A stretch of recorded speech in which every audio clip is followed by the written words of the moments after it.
Oh, and welcome back. It is finally here. College football is upon us. You know the phrase, how great is ball? I'm your host, Yogi Roth. This is the Life Without Limits podcast, and I cannot wait for today's episode and really every episode this season. If you haven't yet, go to yogiroth.com and drop your email in, and every week you are going to get a new podcast. You're going to get 3 unique takeaways from the college football season all across the country. I'll take you through my Heisman vote and much, much more. But you're also going to get to talk to, every single week, somebody special. And I'm really pumped about this podcast and this season because, of course, we're going to have some really fun interviews. Some I've pre-recorded, some you're going to love, whether it's Michael Gervais coming up in another week, the high-performance psychologist for the Seahawks. Jared Goff's going to be on here in 2 weeks.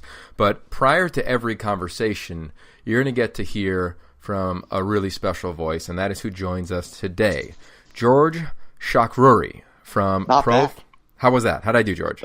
That was pretty good. I'm gonna give you a C right now so that you've got some room to grow as we move on. I like that. So in the PFF world, that'd probably be a 0 because they grade from a -2 to a +2.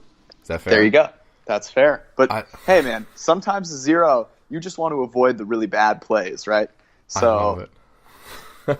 I love it. Well, George, we're going to try to avoid some really bad conversations and hopefully bring some special ones every single week. So, yeah, George, you're going to be joining me every week on this podcast. I can't wait. We're going to do 10, 15 minutes on the front end, talk about the games that happened, take a look forward at some games, and I'm jacked. We've worked for a couple years together now with Pro Football Focus College, as I work with the Pac-12 networks.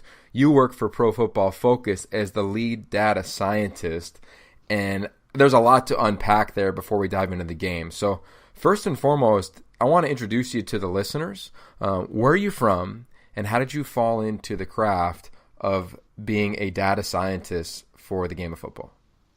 yeah, man, it's a windy road, as I think most are. But I started off in California. I'm a California guy at heart, so I'm jealous of you currently, obviously, since you're soaking up the rays over there. But, I was always interested in math and obviously always loved sports.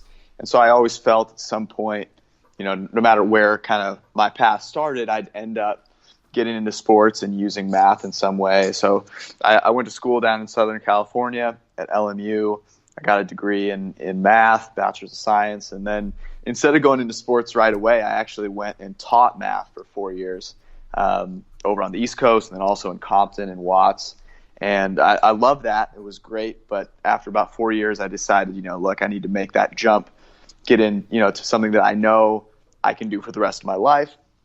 And I was looking around at different places that I felt had a mission that it was really valuable that I could buy into. And Pro Football Focus has, this really high, lofty goal of, doing the best job you possibly can of evaluating every play of every football game, whether it be FBS or the NFL.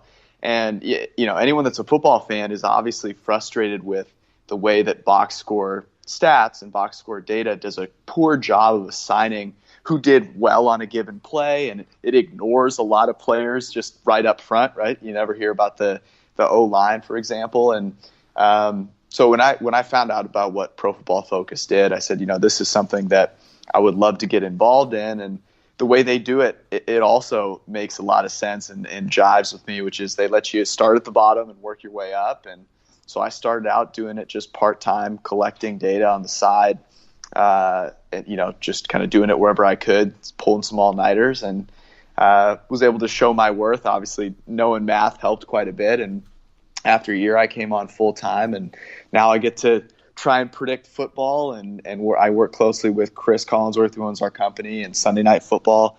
I'm on the road with them every week, so it's been quite a whirlwind, but it's really exciting.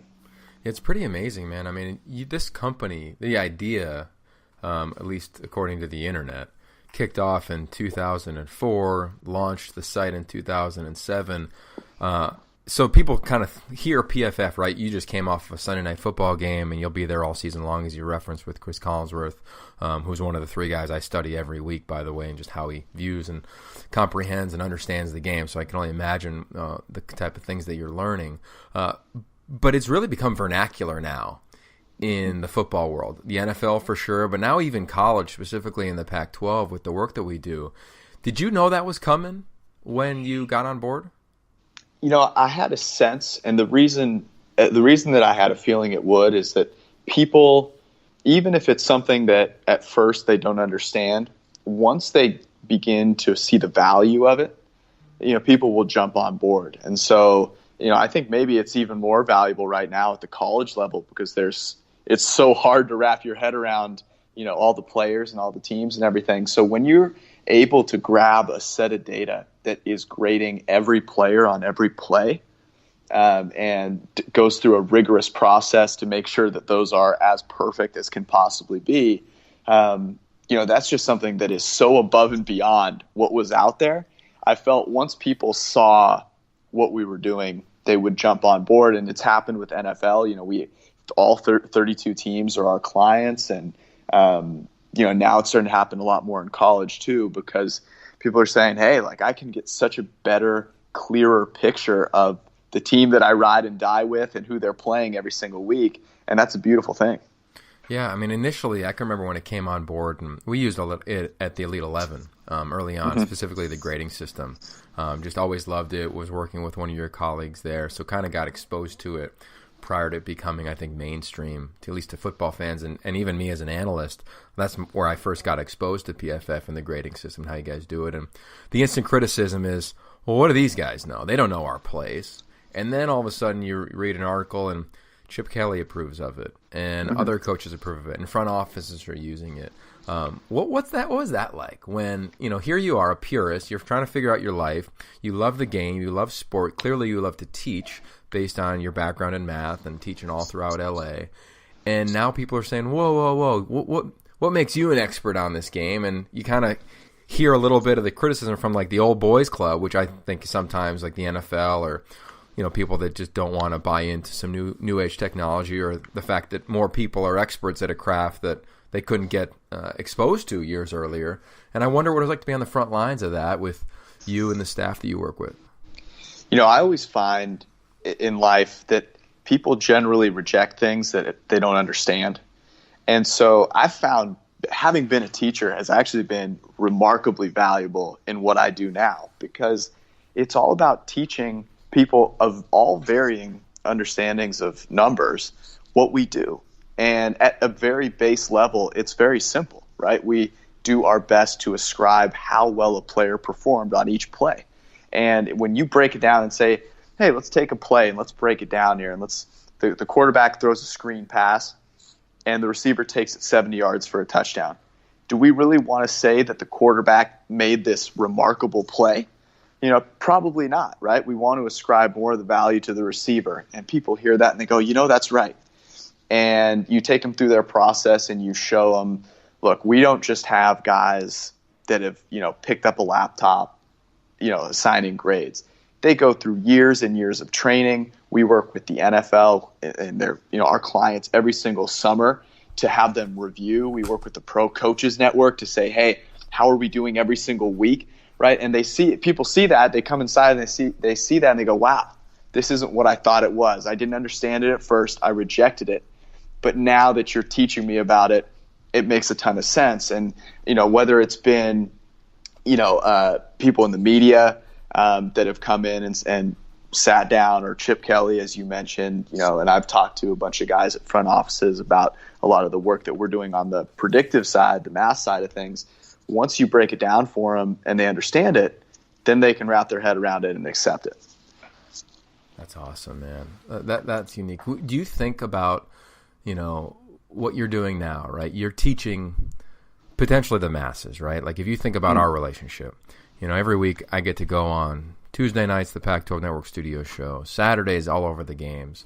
And let's just call it, throughout the season, a couple million people tune in when you add up the audiences, right? Same thing, obviously, on Sunday night. And here you are, a guy who was teaching, whether it was 20-to-1 ratio when you were in Compton or Watts teaching math. And now maybe you don't have the, you don't have the feeling of what it's like to teach somebody division or, right. 3.14 or whatever. I mean, I've forgotten all the math already, so I wrote together. But what's it like for you that you're no longer maybe getting that type of interaction you would get with students, but you're impacting, tens of thousands, hundreds of thousands more people than you did when you were a teacher through the work that you're doing? Yeah, it still boils down to whether you're trying to teach, a student how integration works, or you're trying to get them to understand how good this quarterback is. To me, it is all about deepening their understanding, right? So instead of me saying, hey, this guy's got a passer rating of 145, just take my word that it's good, memorize it, and regurgitate it. What I always try and do is break that ability and that skill into its core elements and explain that. So when I'm talking to, Chris, or I'm talking to, Fred Godelli, who's the producer of Sunday Night Football, true legend, really, I always try and break down to the most simple things I can and help, even if it's not the full picture at once, deepening that understanding is building something that will get better and improve as we work and move forward. And I think that's so crucial, right? Because often you can sort of just gloss over things and people don't understand what stats actually, pertain to. They don't know if they're consistent, simple things like that. And by giving that little bit of insight, I think, the broadcast gets better. It helps people, talk about certain aspects of the game a little bit better. So, the similarity is really in teaching, whether it's math or football. I think there's a ton. That's awesome, man. I love that. I mean, we met obviously over the phone a bunch just to give people some background. And in the summer, we got a chance to connect and go to my favorite cafe here in Venice, California. And you got this great spirit about you that I think you really see the game for what it's done and what it can do on the positive side. So I want to ask you a question that we definitely didn't prepare for, but what's your state of the game? Where do you think college football and the NFL is? Because you're on the front lines of it. It's declining in participation. It's gaining probably in revenue.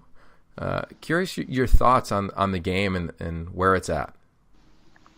That's the way you put it is perfect, right? And I think that might be the root of the problem, is that it's hard for the people that are cashing the checks, right, to see the signs of deterioration, I think, that you just referenced. And whether it's at the NFL or the college level, I'm a little worried about it, right? Because you want participation. That participation at the youth level is important. I think what gives me a little bit of hope here is that the sport is so great, right? It is so much fun. People still love it. And ultimately, that will hopefully win over, and those people will actually become the decision makers. But I think that a lot of good is being done in terms of helping, the youth that we have actually make it to college and make it to the NFL, right? I think that's maybe the piece that is being overlooked with all of the, there's a lot of people like, oh man, it's horrible that we're losing, numbers in terms of, high school participation, stuff like that. But you see so many guys who benefit from playing a bunch of different sports, and when they make it to college, they've got sort of a more diverse athletic ability. And I think that's where both, we'll talk about this so much more as the season goes on, but I think that's what's happening in football, and I think that's great. Versatility, athleticism, the ability to play, in coverage, even if you're a linebacker, to be able to catch the ball, even if you're a running back, all of those types of things, I think will only get better by diversifying, the sports that younger players are playing. So, there's obviously a part of me that's going to, be a little bit worried because I'm not sure that everyone at the top is always aligned with that vision. But, I wonder what you think as well, because I do have hope, for those reasons. Yeah, no, I'm with you, man. I still think it's a sport that does a lot, right? On one hand, when it's athletes, aren't getting enough, right, in college, I always look to like, well, what are they getting? You're getting an education, you're getting camaraderie. I'm working this fall. You're going to get to meet Max Brown, former quarterback at SC and Pitt, who wants to be an analyst. College football's given him a ton, gave me a ton. So I think that there's still beauty there. There's criticism with everything, but I still think overall that this game, and I talk to my girlfriend about it all the time, I think it's the best and the lone ultimate team sport for in this country. That I think teaches accountability, teaches being on time, teaches aligning for a common purpose. I think what's fun this year, and we'll talk about it on the Pac-12 network. So you'll look at teams like Arizona State, they're huddling again at times, and they're doing it not only because they want it schematically, but it's like, hey, we got to get back to looking one guy in the eye and looking each other in the eye in the huddle and being like, hey, man, you're going to make your block here. Hey, you're going to make a play here. I got to make a throw here. I mean, those are the things that when I think of the game, and I just went back to Pitt last week, I did I did this How to Grade His Ball training camp tour, and I bounced around the country. And when I went back to Pitt, man, I smelled the grass. It smelled exactly the same like it did when I was 18. And I wanted to play again, and I reconnected with so many old teammates. And I think that does that. I think it does the same thing whether you played in high school, whether you played in college, or played in the NFL. Like, there is a purity. There's a dark side for sure, and I'm not against that, and I'm open to it and enjoy talking about it. It's been the worst, off season for the game when you look at Ohio State and Maryland, but I do think that this game can do some special things, and luckily for us and for fans, that's what this week's about. So I want to transition for a minute here before we say goodbye on the inaugural episode of the college football season with you, George.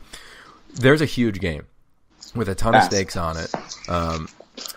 In the South, in Atlanta, and it's basically a road game and basically a home game. Road game for UW, home game for Auburn. It's going to be Saturday.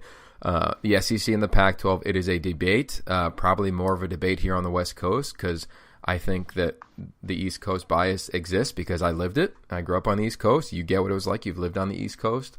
I think when you turn on any channel, we can feel it and sense it, just the lack of knowledge around the detail around the West Coast teams. But now the Pac-12 has a chance to make a huge statement. And it's probably not fair, but the reputation of this conference is pretty much bearing, at least right now, on the weight of UW's shoulders and what they do. So what do you do in preparation for that game? Because you and I, we share our emails, we go through all these documents and graphics about this game, and I'm curious what you think about it and what jumped out to you in your preparation on the PFF college side.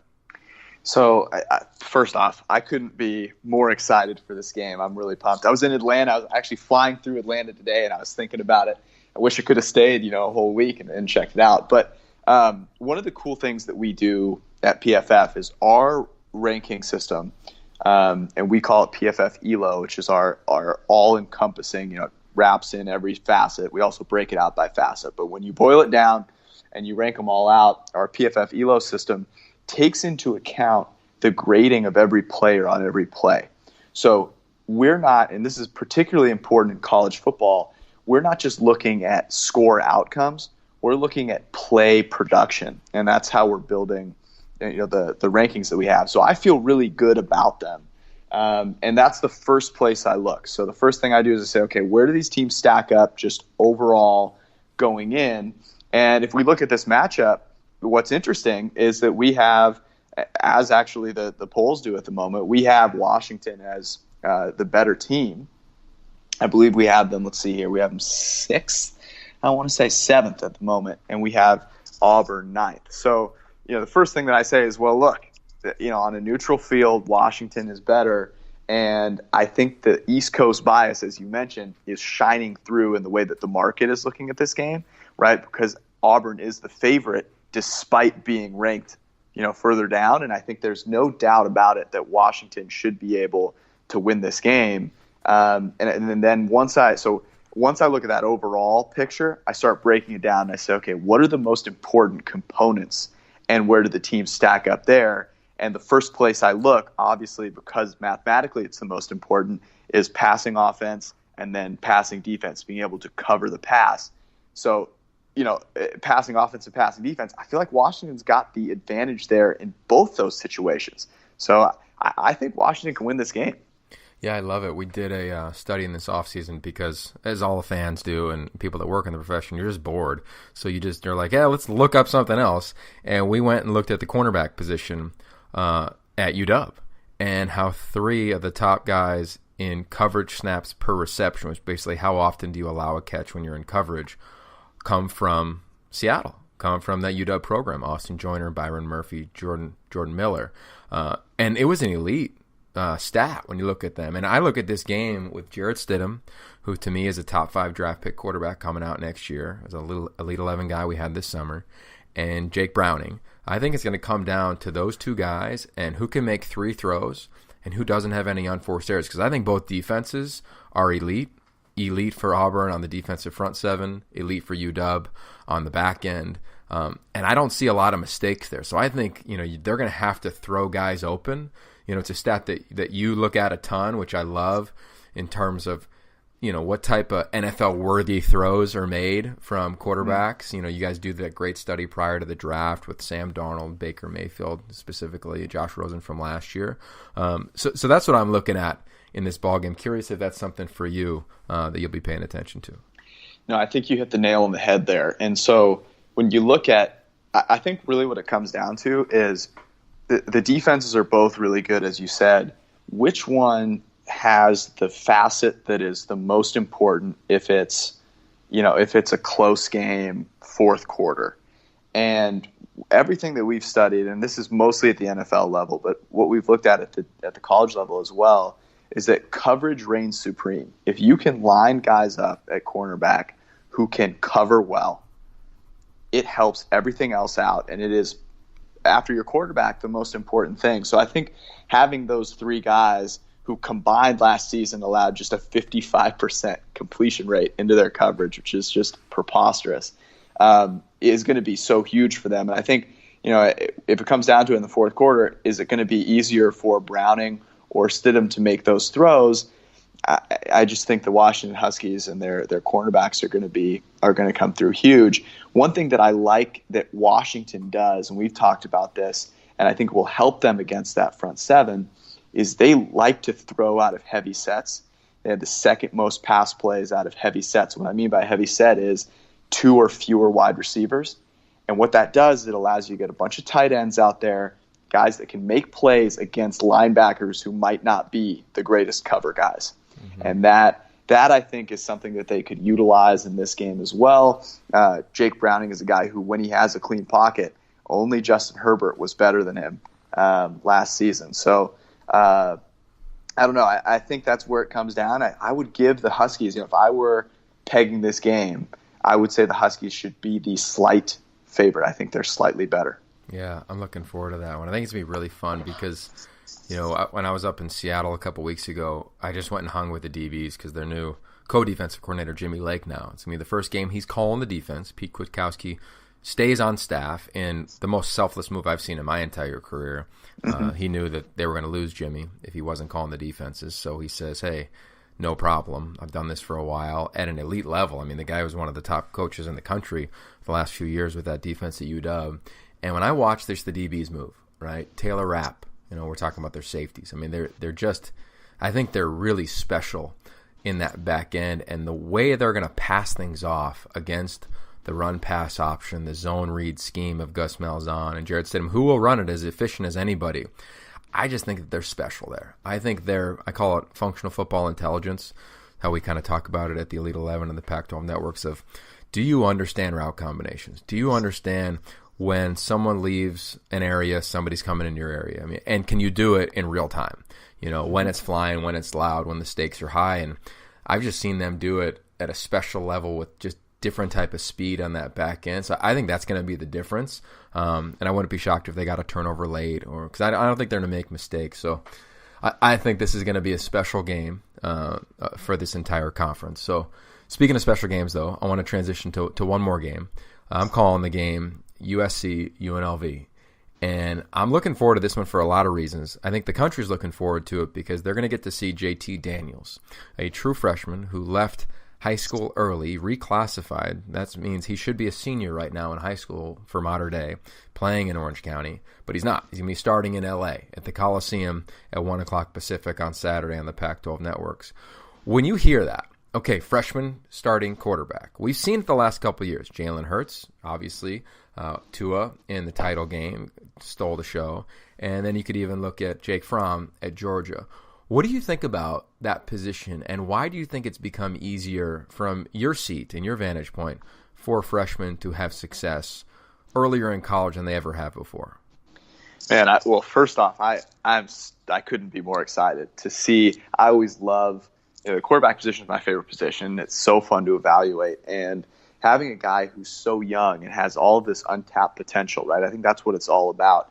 Guys, that come in, they have no ceiling. They could be the greatest, right? And I think that's, he's obviously a tremendous talent. One of the things that I think about with the quarterback position is it's so closely tied to your offensive coordinator.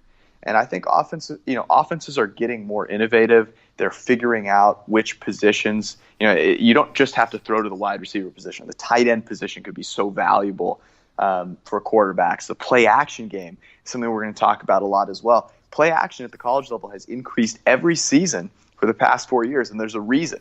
It is incredibly useful. And so I think those things increasing make it a little bit easier for guys to come in and be productive as they learn, because the learning curve is so steep.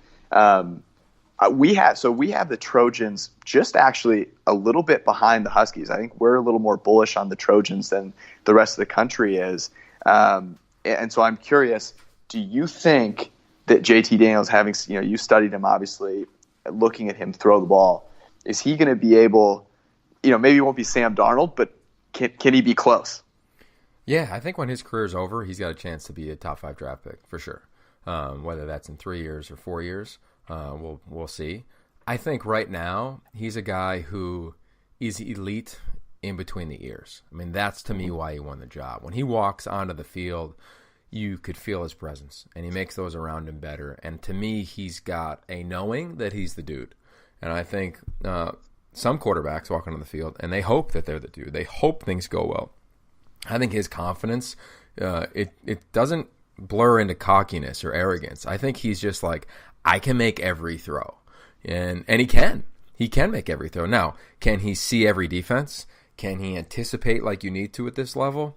He's not going to be nearly what he'll be in 6 games, let alone 2 years. But I think his skill set, the way that he processes good info, bad info, a great play, a bad read, I think it's going to be special. What I'm most excited for, though, man, is him throwing a pick. He's never really dealt with adversity, real adversity on the field. I mean, he's been so good. I mean, he's thrown for 1,000,000 yards. He threw for over 150 touchdowns and like 12, 14 picks in his whole career. He would call his own plays on the line of scrimmage. He was playing big time high school football. He's playing with dozens of Power 5 players that either were on his team when he was a freshman, a sophomore, or a junior. His top receiver, Amon-Ra St. Brown, is going to get a ton of burn at SC, so he's going to have somebody he's comfortable with. And the guys love him. So he's set up to succeed in the long term. And this game, I think it's critical because the speed is just different. Everything is just different. When you run out the Collie and have dreamt about being at the Coliseum, doing it in real time is different. Everything is the first. It's the first touchdown. It's the first halftime. It's the first pick. It's the first everything. And then, oh, by the way, it's the first road trip in 2 weeks to Stanford and then to Texas. So I don't think he's going to come out and light the world on fire in the first month of the season, but I don't think he needs to. I think they've got as good of a defense as there is in the Pac-12. I think the receivers are the best receiving core in the Pac-12. I think his offensive line, a lot of teams would want it. It's not Stanford. It's not Utah, but it's a notch below that, in my opinion, right now. And I think he's just got to manage his offense. And I'm okay with that term of be a game manager because that means you know how to have mastery around your system. He doesn't have that yet probably, but I think he's on his way there. So I can't wait to call this one, man. I wish it was tomorrow. Yeah, I'm excited to see that. I think the pass protection is really the one question I would have with them because last season it was, a lot of it got placed on Darnold unfairly. He was dealing with some tough situations with some of that protection that they had. So, if they can just get a little bit better in terms of protection, I don't think there's a supporting cast, certainly from the offensive side, that is better than what the Trojans have. Carr is ridiculous. They've got 2 returning receivers in Pittman and Vaughn. And then, of course, St. Brown. We saw what his brother could do. He's now in the league. So everything's sort of setting up there. Even if he's not making those, anticipatory throws over the middle of the field like Darnold was so good at right away, they should still be pretty good. I can't wait for that Stanford matchup because, I think we know that the Cardinal in general pretty undervalued on both sides of the ball. Yeah, I agree, man. I love it. All right, so football season's finally here. Can't wait for week 1. I can't wait to do this with you every week, George. It's going to be a blast. For those listening, if you got questions or thoughts that you want us to dive into, we will nerd out on any topic. I can't wait, man. We're going to go beyond the X's and O's. We're going to dive into the X's and O's. We're going to have a good time, and we're going to hit it and get it pretty much every week throughout the season. So before we let you go, George, how can people get in touch with you? What's the best way? Yeah, you can give me a little ring on Twitter at PFF_George if you've got, some math questions or questions for us to dive into, of course. And then if you are curious about some of the, if you want to nerd out more about the numbers, my podcast that I do with Eric Eager, who's the other head data scientist here at PFF, it's called the Pff Forecast. We do it weekly. We'll hit more NFL than college. So if you've got an NFL hankering, give us a listen. And, man, I can't wait. This is going to be a lot of fun. I love it. All right, there it is. George Chahrouri. How'd I do to finish it off? I'm saying you're making small gains here. Small gains. I love it. Small gains. Well, hey, man, thanks for the time. And for everybody listening, make sure you subscribe, rate, and review. Once again, go to yogiroth.com. Subscribe to the How Great Is Ball newsletter. Every week, you're going to get a new pod. You're going to get some insights on college football and even some more fun things as the season goes on. So I'm going back to game prep. And you know how we end this thing. The only limits that we have in life are the ones we set ourselves. Peace. Boom.